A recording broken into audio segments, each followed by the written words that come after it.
Recently government of India ने ना 156 एफडीसीज को बैन किया। अब एफडीसीज होती क्या है? देखो, एफडीसीज यानी फिक्स डोज कॉम्बिनेशन, ये मेडिसिन होती हैं। आमतौर पे जब हमें बुखार होता है या फिर कोई बैक्टीरियल इन्फेक्शन हो जाता है तो हम एंटीबायोटिक खा लेते हैं। कभी कभार हमें थ्रोट इन्फेक्शन हो जाता है तो एजिथ्रोमाइसिन खा लेते हैं। या फिर गला बिल्कुल ठीक नहीं हो रहा होता तो हम ऑकपेन या मॉक्सिसिलिन, क्लोवनेट ऐसी मेडिसिन खा लेते हैं। और डॉक्टर्स भी हमें प्रिस्क्राइब करता है, 3 दिन का कोर्स होता है। पर कभी कभार क्या होता है कि उससे हम ठीक नहीं हो पाते तो और 3 दिन की चलाते हैं। तो ऐसा करते करते बॉडी के अंदर ना रेजिस्टेंस डेवलप हो जाती है। और अगर मैं WHO की बात करूँ ना, तो ये एंटी माइक्रोबियल रेजिस्टेंस एक नया पेंडेमिक बनता जा रहा है। इसलिए गवर्नमेंट ने 156 एफडीसीज को बैन किया। अगर मैं 2014 से बात करूं ना, तो करीबन करीबन 500 ऐसे फिक्स डोज कॉम्बिनेशन हैं, ऐसी मेडिसिन हैं जिनको गवर्नमेंट ऑफ इंडिया ने बैन कर दिया। एफडीसीज होते क्या हैं? देखो, ऐसी मेडिसिन जिनके अंदर एक से ज्यादा एक्टिव इंग्रेडिएंट होता है। हम मेडिसिन खाते हैं, उसके अंदर कुछ ना कुछ सॉल्ट होता है। ये जो 156 मेडिसिन है ना, इसके अंदर आपको कॉमन सी मेडिसिन भी मिल जाएंगी, जैसे चेस्ट एंड कोल्ड हो गया या फॉरासेट हो गया, जो कि कोल्ड फीवर और पेन किलर के रूप में ली जाती है।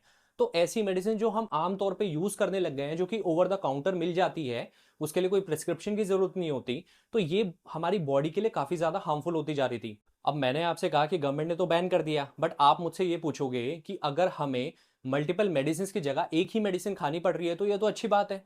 चलो मैं एक एग्जांपल लेता हूँ, चेस्ट एंड कोल्ड की बात करता हूँ। उसमें पैरासीटामोल होता है जो कि बुखार के लिए होता है। उसके अलावा इसमें एक इंग्रेडिएंट और मिला होता है जिसे हम कहते हैं सिट्राजिन, जो कि एलर्जी के लिए होता है। और तीसरा एक्टिव इंग्रेडिएंट है इसमें फिनाइलरिफ्रेन। ठीक है, तो ये 3 कंपाउंड होते हैं इसके अंदर। अब आप मुझे ये बताओ कि अगर आप सिर्फ फीवर से जूझ रहे हो, यानी आपको फीवर है, आपको एलर्जी नहीं है, बट फिर भी आप चेस्ट एंड कोल्ड खा रहे हो, तो यानी आप अननेसेसरी एंटीबायोटिक्स ले रहे हो, आप अननेसेसरी मेडिसिन ले रहे हो, जो कि आपकी बॉडी को जरूरत नहीं है। तो वो रेजिस्टेंस ही तो डेवलप करेंगी और आपकी बॉडी को हार्म भी करेगी, क्योंकि कभी कभार इनके साइड इफेक्ट्स भी देखे जाते हैं, जैसे कि डाइजेस्टिव डिस्ट्रेस हो जाता है या नाउजिया हो जाता है। तो ऐसी बहुत सारी मेडिसिन हैं जो इरेशनल कॉम्बिनेशन से भी बनी हुई हैं, उनको भी बैन करा जाना चाहिए। और ऐसी बहुत सारी मेडिसिन हैं जिन्हें बैन करा गया है। अब ऐसे बहुत सारे हमारे एफडीसीज हैं जो कि बैन करे गए हैं, जैसे कि ऐसे बहुत सारे कॉम्बिनेशंस हैं एंजाइम्स के जो कि गैस्ट्रो इंटेस्टिनल प्रॉब्लम्स के लिए यूज किए जाते हैं। कुछ ऐसी मेडिसिन हैं जो कि एंटी एलर्जिक हैं, जैसे लिवोसिट्राजिन हो गई, जो कि नेजल डीकंजेशन के लिए काम करती है। और ऐसे सिरप्स जो कि म्यूकस को ब्रेक डाउन करते हैं। और इवन बहुत सारे केसेस में पैरासीटामोल को भी बैन किया गया है।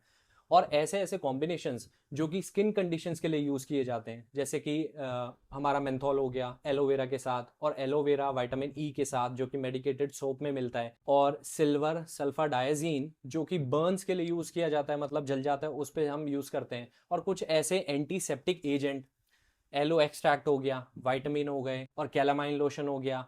और साथ ही साथ माइग्रेन मेडिसिन भी होती हैं जो नौशिया को प्रिवेंट करती हैं, ऐसी भी मेडिसिन हैं जिन्हें बैन किया गया है। और कुछ ऐसे कॉम्बिनेशन जो कि जिसमें मेफेनामिक एसिड यूज किया जाता है, किसके साथ? एंटी फाइब्रोटिक मेडिसिन के साथ। ठीक है, अब ये मेफेनामिक एसिड है, ये जनरली मेंस्ट्रुअल क्रैम्प्स के लिए यूज किया जाता है। और ऐसे कॉम्बिनेशन जैसे सिल्डेनाफिल हो गया, ये एक्टिव इंग्रेडिएंट है जो कि इरेक्टाइल डिस्फंक्शन में यूज किया जाता है वाइग्रा के साथ। और वाइग्रा एक्चुअली में है क्या? जो कि ब्लड वेसल्स को रिलैक्स करता है, मसल्स को। देखो, बैन तो 2014 से चल रहा है, बट 2023 में एक स्टडी हुई थी जिसमें ये कहा गया है कि जो हमारा एफडीसी का प्रोपोर्शन है ना इंडिया में, वो 2008 से 2020 में बढ़ गया है। 32.9% था 2008 में, और ये 37.3% हो गया 2020 में। यानी बैन होने के बावजूद इसमें इजाफा देखा जा रहा है। होता क्या है कि 2012 में पार्लियामेंट्री पैनल ने क्या किया, जो इरेशनल ड्रग्स की प्रॉब्लम है ना, उसे हाईलाइट किया।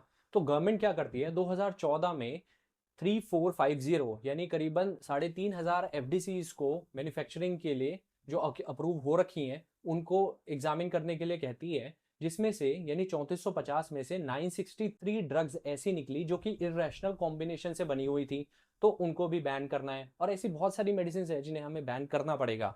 तो इनके रीजंस क्या क्या है? देखो, पहला तो ये कि गवर्नमेंट ने ये स्टेप इसलिए लिया है ताकि प्राइस को कंट्रोल कर सके, क्योंकि बहुत सारी ऐसी मेडिसिन है जो कि बहुत हाई रेट पे बिकती है और इरेशनल कॉम्बिनेशन है। यानी पहला तो ये कि इरेशनल कॉम्बिनेशन है उन मेडिसिन में। सेकंड, हमें प्राइस कंट्रोल करना है। तीसरा, ये जो ड्रग रेजिस्टेंस की प्रॉब्लम है, यानी जो एंटी माइक्रोबियल रेजिस्टेंस की प्रॉब्लम है, इसे भी हमें कम करना है, क्योंकि ये बॉडी के लिए ज्यादा हार्मफुल है। और आप ऐसी चीज ले रहे हो जो कि बॉडी को जरूरत नहीं है, तो अननेसेसरी भी हम ले रहे हैं। तो ये कुछ रीजन है जिसकी वजह से गवर्नमेंट ने ऐसी एफडीसीज को बैन किया। आई होप ये वीडियो आपको पसंद आया होगा। अगर पसंद आया है तो इस चैनल को जरूर शेयर करें, लाइक करें एंड सब्सक्राइब करें।